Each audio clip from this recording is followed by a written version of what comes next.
Урматтуу китеп сүйүүчүлөр, Азирети Фатима энебиздин өмүр баянынын уландысын өткөрүп жибербеш үчүн катталып коюңуздар. Алар жакыр болушкан, кенеде үйдө жашашчу, бирок анысына этибар беришчү эмес, бактылуу болушчу. Үйдүн башчысы Азирети Али илим-билимге ашык болчу, убактысынын көбүн сүйүктүү пайгамбары менен бирге өткөрчү. Пайгамбар мектебинин зээндүү жана акылдуу болгон өзгөчө окуучусу жана сүйүктүү пайгамбарынын сырдашы болчу. Анын урматтуу пайгамбарыбыз саллаллаху алейхи вассалам менен болгон бул сырдашуусун көбү билбесе түшүнбөсө да сүйүктүү жубайы Азирети Фатима билчү. Ал да күйөөсүн түшүнчү, тилин да түшүнчү. Экөө тең бир мектептин окуучулары болушкан, бир медресенин окуучулары, бир улуу очоктун инсандары, экөөнүн тең маңыз рух жана көңүл дүйнөсү сырга толгон. Бир да инсан жете алгыс байлыкка жетишкен. Мейли, дүйнөдө эң жакыр инсандар болушса да, бөлөктөр буларды кызыктай көрүшсө да, муну алар дегеле этибарга алышчу эмес. Азирети Али жакыр болчу, ооба, бирок руханий жактан эң бай болчу. Аллахтын расулунун рухуна мураскерликке талапкер болчу. Бул байлык ага жетти. Бөлөк байлык издөөнүн зарылчылык сезген жок. Азирети Фатима ошол эле руханий мурасты аны менен бөлүшчү киши болгон. Ал да араңдан зорго жүргүзгөн тиричилигине шүгүр гана кылчу. Турмушунда арызданууга орун жок эле. Бир жолу Аллахтан жана расулунан ыраазымын деген. Өмүрүнүн акыркы демине чейин ушул багыттан бир чыйын чыккан жок. Азирети Али үй бүлөсүнүн тиричилигин камсыздоо үчүн кээде тоо ташты аралап, жыйнаган отунду жонуна көтөрүп базарга алып барып сатчу. Кээде болсо кудуктан суу тартып, ордуна бир нерселерди алчу. Үйүнө келип чарчаганын унутуп койчу. Ары бери жүгүргөн соң үйгө келип Фатиманын жүзүн караганымда болгон сана, кайгыларым жок болуп кетет деп айтчу. Кээде ток, кээде ач жатышчу, бирок ар дайым шүгүр кылышчу. Азирети Фатима сабагын сүйүктүү атасынан алган. Көзү дүйнөгө эмес, түбөлүктүү бакытка бурулган.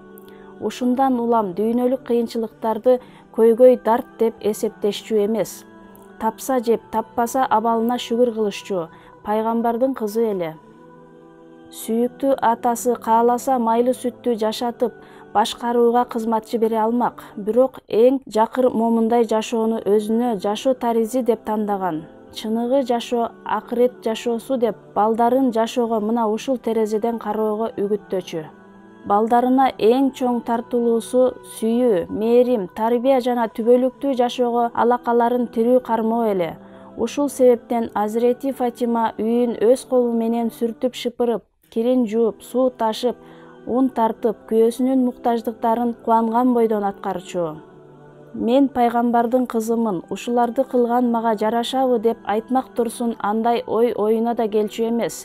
Сүйүктүү атасы үйүнө бат-баттан каттап, ал-акыбалын сурап, кыйналып кыйналбаганын сураганда, жок атаке дечү. Үйлөнгөндөрүнүн алгачкы айлары болчу, ооруп калган. Урматтуу пайгамбарыбыз саллаллаху алейхи вассалам үйүнө келип калды. Ооруп жатса да туруп, сүйүктүү атасын сый урмат менен тосуп алды. Сүйүктүү атасы кызы келгенде ар дайым бутка туруп, кош келипсиң кызым деп тосуп алып, жанына отурчу. Анткени анын жаркыраган жүзүнө, нур чачкан көзүнө карап жатканда кыяматка чейин улана турган куттуу урпагын көрчү. Үйдө Азирети Али жок эле, балким кайрадан бирөөнүн багында, бакчасында иштеп жүргөндүр. Азирети Фатиманын алы жок, өңү кубарганын көрүп, урматтуу пайгамбарыбыз саллаллаху алейхи вассалам капаланды. Сүйүктүү кызым, өзүңдү кандай сезип жатасың? Алхамдулиллах, жакшы элемин атаке. Бир нече күндөн бери оң чырактуу бир нерсе жей элекмин, алымдын жоктугу ошондон. Кечээ таң аткыча кыйналып чыктым. Абалыңа нааразы боло көрбө кызым деди да, менин да 3 күндөн бери ашказаныма бир суунум нерсе кире элек. Ачкачылык сыноонун бир түрү. Унутпа кызым, мен Роббимден эмнени сурайын, мээрими менен баарын берерин билем, бирок сурабайм. Азирети Фатима капаланганынан улам оорусун да, ачкалыгын да ошол замат унутуп койду. Капаланганын көргөн урматтуу пайгамбарыбыз саллаллаху алейхи вассалам сүйүүсү жана мээрими менен колун ийине коюп, Аллахым, Фатимага ачкачылыктын оорусун тарттырба деп дуа кылды. Азирети Фатиманын ошол күндөн кийин деле ачка калган күндөрү көп эле болду, бирок ачкачылыктын оорусун тарткан жок. Так эле күйөөсүнө суук менен ысыктан таасирленбесин деген дубасын кылынгандай. Азирети Али кышында жука кийинсе үшүчү эмес, жайында калың кийинсе тердечү эмес. Бир күнү 2 кишиге жете тургандай эле тамак жасагансың. Эй Али, барып Аллахтын расулун чакыр, келсе жогу жейли дедиң. Урматтуу пайгамбарыбыз саллаллаху алейхи вассалам келди. Тамак мискейде турган. Жубайларыма бир табак тамактан жөнөткүлө деди. Жөнөттүң. Андан кийин өзүнө, силерге жана сүйүктүү неберелерине бир табактан бөлдүң. Анын куттуу дубасы менен мына ушундай берекелерге жана Аллах ыроологон зияпаттарга көнгөнсүң. Бул ошолордун бирөөсү эле. Ошол 2 кишилик тамак ошончо инсанга тартылса да, баштапкы көлөмүнөн эч кемибей турганын көрдүң. Аллах берекесин берген ошол тамактын үй бүлөң менен көпкө чейин жедиң. Таң калган жоксуң. Анткени сүйүктүү атаң Мухаммад Араби саллаллаху алейхи вассалам жаамыга ырыскы берген жана ырыскыларды жараткан мээримдүү жана берешен заттын сүйүктүү кызматкери, өтө кадырлуу кулу болгондуктан ырыскынын ар түрдө адатка тескери иретте ага жоктон жана кайыптан зияпаттар жөнөтүлөрүн билчүсүң. Сени да абдан сүйчү, түбөлүктүү жашооңду да көп ойлончу, түбөлүктүү журтундагы бакытың менен макамыңа сенден ийненин учундай да зыян бере турган бир нерсе көрүп калчу болсо дароо эскертчү. Күндөрдүн биринде колуңда алтын шууру көрүп калды. Сүйүктүү жолдошуңдун берген белеги эле. Сени көргөн сайын жылмайчу, эми болсо куттуу жүзүнө капалануу пайда болду. Кызым, каалайсыңбы, эл пайгамбардын кызы мойнуна тозоктун чынжырын тагынып жүрөт дешин деди. Сүйүктүү атасынын терең мазмундуу ушуга окшогон үгүттөрү менен чоңойгон. Мусулман аялдарга үлгү болчу. Ал бирди тагынса, алар 5ти тагынмак. Дүйнөнүн кооздугуна ашыкча эле кызыгып өлчөмдү жоготуп коюшмак. Кыяматка чейин динге кызмат кыла турган нурдуу урпагыңа энелик кылмаксың. Ушунчалык улуу макамыңа ээ болгон сени дүйнөнүн келип кетчү кооздугунан алыс кармоого аракет кылып жатканы белгилүү болчу. Аларга ийненин учундай да орун бербешиңди каалаган. Ансыз да сен ошондой жашадың. Акырет түбөлүктүү журт, ал жерде бейиш бар, конок чакыруулар түгөнгүс жай. Эркеси болчусуң, дүйнө жана ай кандайча күндүн эркелери болсо, сен да ошол руханий күндүн эркеси элең. Жүрөгүнүн бир бөлүкчөсү элең, нурунун мураскери элең. Кенедей үйүңөр бар эле, кыштан тургузулган, пайдубалы топурактан, таар болчу, бирок силерге ак сарайдай эле сезилчү. Анткени көңүлүңөр кең болчу, бактылуу элеңер. Ал жерде тамактанып жашап, ибадат кылчусуңар. Же атластан каптаган журканыңар, же жүндөн жасалган төшөгүңөр жок эле. Төшөгүңөр кочкордун талпагы эле, жерге жайып жатчусуңар. Назик денең ооруп калып турса керек. Жумшак төшөктү эңсесең керек. Эркеси болчусуң, алдына барып ал акыбалыңды айттың. Эй Аллахтын расулу, авамдын уулу экөөбүздүн жатып уктаган бир кочкор талпагыбыз бар дедиң. Ичиңен сүйүктүү кызым, сага бир төшөк камсыздап берели дешин күттүң, уялыңкы карап. Бирок антип айткан жок. Жашынакай жүзүңө карады, келечекти көрдү, өткөндү эстеди. Кызым, сабыр кыл. Муса ибн Имран да жубайы менен 20 жыл төшөксүз жашады. Төшөгү пахтадан жасалган чапан эле деди. Сабагыңды алгансың, капа болгон жоксуң. Тескерисинче сүйүндүң, уруксат сурап, урмат көрсөтүп үйүңө кеттиң. Үй бүлөнүн күндөрү, айлары чоң бакытта өтүп жатты. Аңгыча хижраттын 3-жылы Рамазан айында улуу Аллах аларга алгачкы балдарын ыроолоду.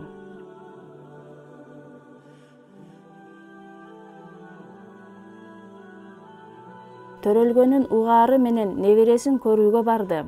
Сары жалыяка ороп кучагына сунду. Алган жок. Неберемди сары жалаяка оробогула деди. Өңдөрдүн тилин да түшүнчү. Сары өңдү жакшы көрчү эмес, сары кийим кийчү эмес. Сары көңүл тарткан өң убактылуулукту туюнтат. Мунусунда ак жалаякка ороп келишти. Эң көп ак менен жашылды сүйчү, ак туруктуулук менен тазалыктын белгиси. Кийимдери негизинен ак, селдеси кара, ридасы жашыл болчу. Сахабаларына кийимдин агын кийгиле, тирилөрүңөр ак кийим кийсин, өлгөнүңөрдү ак кепинге орогула, анткени ак кийимдериңердин эң кайырлуусу, жакшысы деди. Бул ирет сүйүктүү небересин кучагына алып, оң кулагына азан, сол кулагына коомат окуду. Артынан уулума кайсыл атты койдуңар деп сурады. Азирети Али жигиттик эр жүрөктүк менен атагы чыккан, согушу жана салгылашуунун кишиси болчу. Согуш деп койдум деди. Элдешүүнүн, мээримдүүлүктүн жана сүйүүнүн пайгамбары болчу. Мындай аттарды жактырчу эмес. Жок, Хасан болсун деди. Хасан кайыр жакшылыктарга себепкер болгон дегенди билдирет. Ошондой болмок.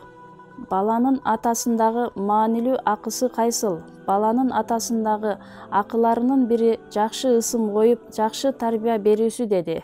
Дагы бир жолкусунда силер кыямат күнү өз ысымыңар жана аталарыңардын ысымы менен чакырыласыңар, андыктан ысымыңарды жакшы койгула деген. Балага бериле турган ысымга чоң этибар берчү, балдарга мааниси жакшы ысымдардын коюлушун кеңеш берчү, мааниси жаман же жаман нерсени ойго салган ысымдарды да өзгөртчү. Сүйүктүү небереси Хасан да энесинде эле чоң атасына катуу окшошчу, чоңойгон, достору менен ойноп калган. Бир күнү Азирети Абу Бакыр менен сүйүктүү атасы ойноп жаткан жеринен көрүштү. Азирети Абу Бакыр кучагына алып, өптү, анан ийине көтөрүп: "Атам курман болсун Хасанга, атасы Алиге эмес эле чоң атасы Аллахтын Расулуна аябай окшошко" деди. Азирети Али кубанганынан жылмайды. Энеси да баласын жакшы көрүп жатып, Аллахтын Расулуна окшогон уулум дечү. Сүйүктүү чоң атасычы: "Ушунчалык жакшы көрүп, мээримин төкчү дейсиң, көргөн сайын өп, ийине көтөрүп басчу. Аллахыма, мен аны жакшы көрөм, сен да аны жакшы көр, аны жакшы көргөндөрдү да жакшы көр" деп дуа кылчу. Урматтуу пайгамбарыбыздын Азирети Фатима менен неберелерине карата ашыкча сүйүүсү жана көңүл буруусу чындыгында пайгамбарлык вазипасынан келген мээриминин жыйынтыгы эле.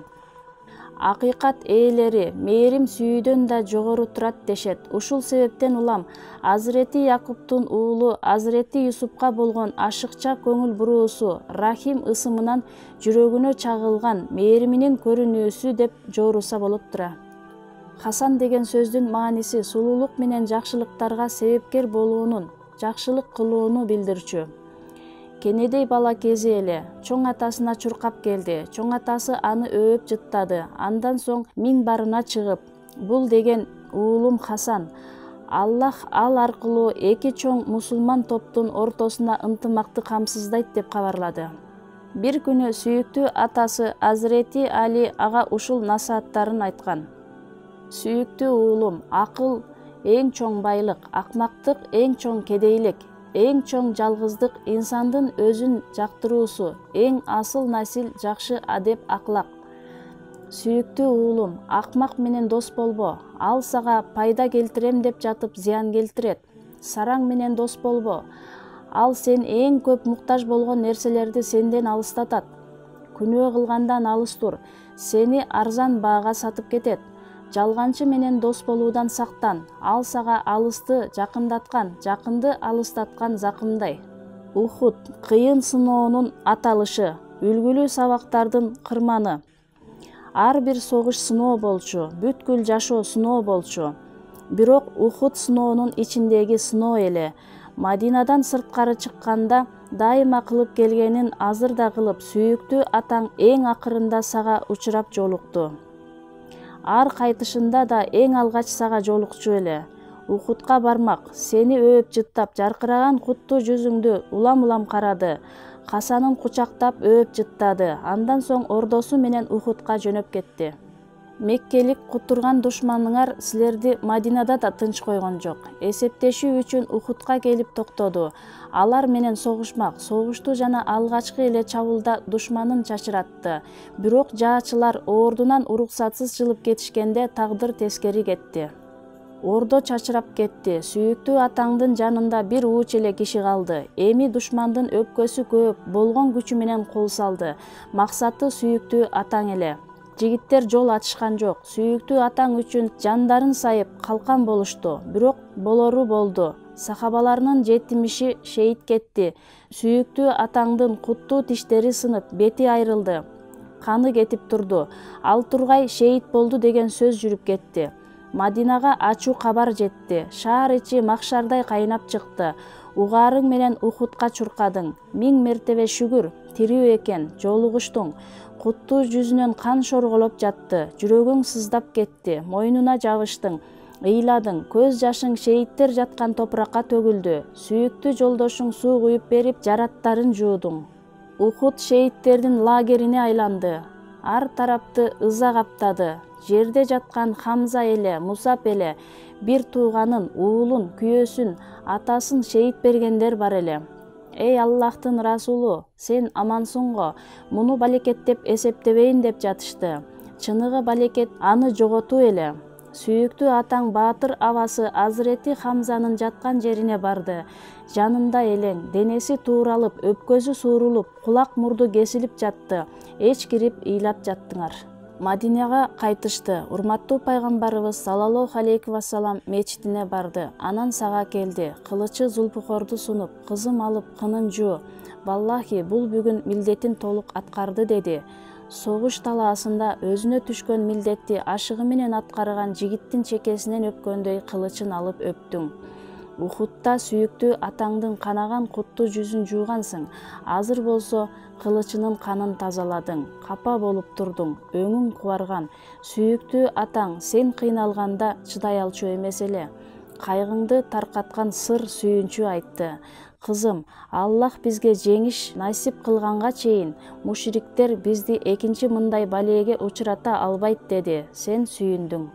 Күн келип, согуштарда мол олжо, туткундар алынды. Мусулмандар олжодон алган үлүштөн жеңилдеп калышты. Бир топ үй бүлөлөр, кул кызматчылар менен иш кыла башташты. Кыйналып жашагандардан балким урматтуу пайгамбарыбыздын сүйүктүү жубайлары менен Азирети Фатима эле калды. Үйдө баласы жана улгайган кайненеси да бар эле. Азирети Фатима өзү жалгыз балдарын карап, жаргылчакка un тартып, камыр жууруп, нан бышырып, көнөктөп суу ташып, үйдү шыпырып сүрүп тазалачу, чарчачу. Бирок барып сүйүктүү атасынан кул кызматчы сурагандан уялчу. Бир күнү Азирети Алинин талабы менен алдына барды. Бирок арзуусун айта албай кайтып келе берди. Азирети Али, эмне дедиң деп сураганда, кызматчы сурагандан уялдым деди. Колдору жаргылчак тарткандан, мойну суу ташыгандан чор болуп кеткен. Азирети Алинин болсо буудай менен иштегенден колдору, ийиндери ооруп жүргөн. Отуруп сүйлөшүштү. Акыры чечимге келишип, алдына келишти. Уялышып, кыйналгандарын айтышты. Аллах сага ыксан кылган туткундардан бир кызматчы берсең жеңилдеп калат элек дешти. Андан бир нерсе сурашканда куттуу оозунан жок деген сөз эзели чыккан эмес, жалаң гана берчү. Бирок бул жолу абдан жакшы көргөн кызы менен күйөө баласына «Валлахи, силерге кызматчы бере албайм. Мен алигече Суфа тургундарынын кардын тойгузар сындырым нан таба алган жокмун. Туткундардан түшкөн киреше менен алардын муктаждыгын аткарууну ойлоп турам» деди. Алардын жүгүн бир аз болсо да жеңилдеткиси келчү. Чет аймактардан, өлкөлөрдөн болушса да, мүйдө максатына эки колдоп жабышкан, ачкачылык чеккендер бар турганда, жанымдын бир бөлүгү деген эң жакынына болсо да кызматчы берүүнү туура көргөн жок. Баштарын жерге салып кетейин деп жатышканда, силерге бул сураганыңардан да кайрылуу нерсе айтайынбы деди. Айт, эй Аллахтын расулу дешти. Жатарында 33 жолу Субханаллах, 33 жолу Алхамдулиллах жана 34 жолу Аллаху Акбар дегиле деди да кызына карап. Эй Фатима, Аллахтан корк, Роббиңе болгон вазипаңды орундат, күйөөңдүн иштерин аткар деди. Азирети Фатима сабагын алды, көңүлү ток болуп жылмайды. Мен улуу Аллахка ыраазымын. Мен Аллахтын расулунан ыраазымын деди. Дүйнөлүк муктаждыктарын чечип кете алышкан жок, бирок түбөлүктүү жашоолорундагы бактыларына салым кошкон, сабак берип үгүт айткан. Азирети Фатима менен Азирети Али рухтарына азык болгон ушул сабакты ошол сааттан тартып жашоолорунун баш тарткыс сабагы кылып алышты. Азирети Али 25 жылдан кийин, башкача айтканда 50дөн өткөн кезинде да бир күнү Аллах күбө, Аллахтын Расулунан уккан ошол түндөн бүгүнкүгө чейин бир да түн ал сабакты унуткан жокмун деген. Кызым да болсоң, бул маселеде артыкчылыгың жок. Ар нерсенин өзүнө жараша акысын берген Аллахка кулдук милдетиңди эң мыкты түрдө аткарууң керек. Көзүң, көөдөнүң акыретке гана бурулуш керек. Менден дүйнөгө байланыштуу нерсе сурап жатасың. Унутпа, сен Азирети Мариям сыяктуу башы улууларга жеткен кишисиң. Андай болсо жок дегенде анчалык дүйнөгө карата каниет кылышың керек жана тең салмактуу болушуң керек деди. Бардык ушул кайгыларды дагы бир кайгы ээрчиди. Кайненеси Азирети Фатима бинт Асад каза болду. Азирети Фатима келинин баласынан кем эмес жакшы көрчү. Ал да сүйүктүү атасындай колунда чоңойгон. Азирети Фатима да кайненесине терең сүйүү, сый-урмат менен байланган. Сүйүктүү атасына эң чоң кызмат болгонун билчү. 8 жаш чагында энелик мээрими менен аны сүйгөн, карегиндей караган, жебей жедирген, ичпей ичирген, көңүлүн бөлүп, мээрими менен энесинин жоктугун сездирбегенге аракет кылган. Урматтуу пайгамбарыбыз саллаллаху алейхи вассалам да ушул кызматынан улам аты айтылган сайын аны энемден кийинки энем дечү.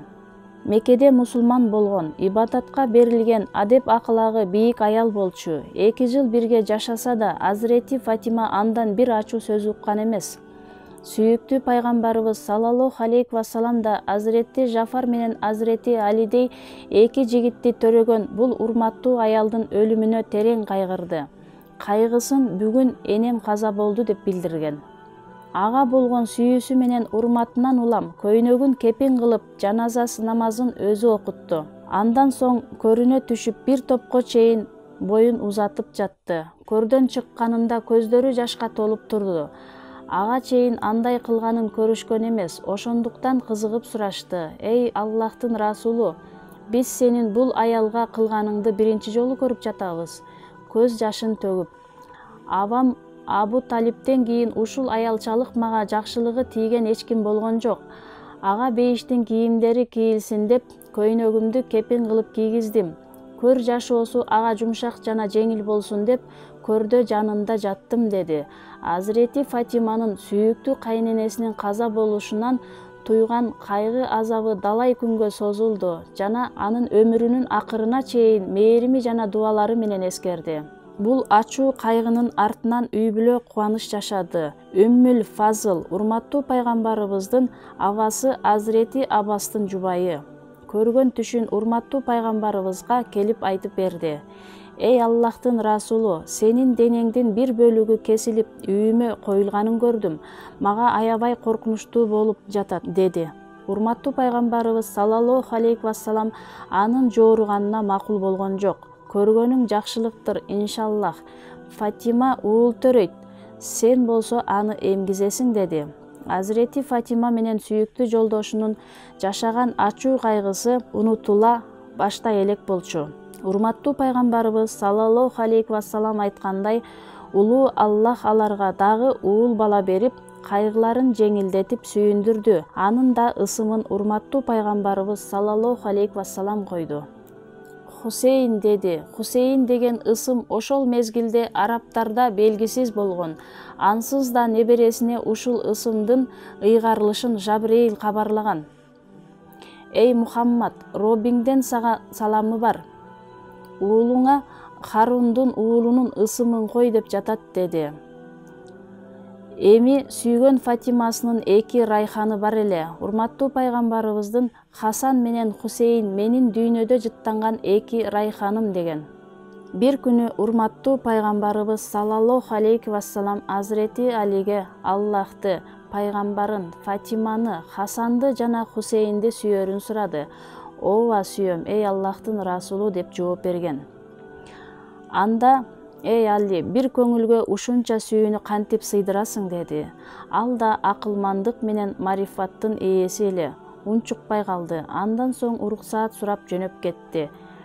Сага келип пайгамбарынын суроосуна жооп бере албаганын айтты. Жылмайдың.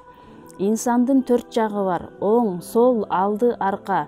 Көңүлдүн да жактары бар. Аллахтын расулуна бар да: мен улуу Аллахты акылым жана ыйманым менен, сизди рухум жана ыйманым менен, Фатиманы написим менен жана Хасан менен Хусейинди болсо аталык мээримим менен сүйөм деди. Азирети Али сүйүнүп сени куттуктады. Кайтып сүйүктүү пайгамбарыңа айткандарыңды кайталадың. Урматтуу пайгамбарыбыз жылмайды. Эй Али, бул сөздөр пайгамбардын багынан, талынан терилген мөмө гана деди. Кайра эле бир күнү урматтуу пайгамбарыбыз жанындагы сахабаларга: аялдар үчүн эң кайрылуу нерсе эмне деп сурады. Сүйүктүү жолдошуң баш болуп эч ким жооп ала алган жок. Анан жолдошуң үйгө келип суроону сага узатты. Жообуң маанилүү болчу. Аялдар үчүн эң кайрылуу зарылчылык болбосо алар эркектерди, эркектер болсо аларды көрбөшү дедиң. Бул сөзүң ошол эле маалда канчалык намыска жана денени жаап жүрүүгө көңүл бурганыңды билдирчү. Сүйүктүү жолдошуң Азирети Али урматтуу пайгамбарыбыздын жанына кайтып келип берген жообуңду айттың. Муну сага ким үйрөттү деп сурады. Кызың Фатима деди. Урматтуу пайгамбарыбыз саллаллаху алейхи вассалам жылмайды.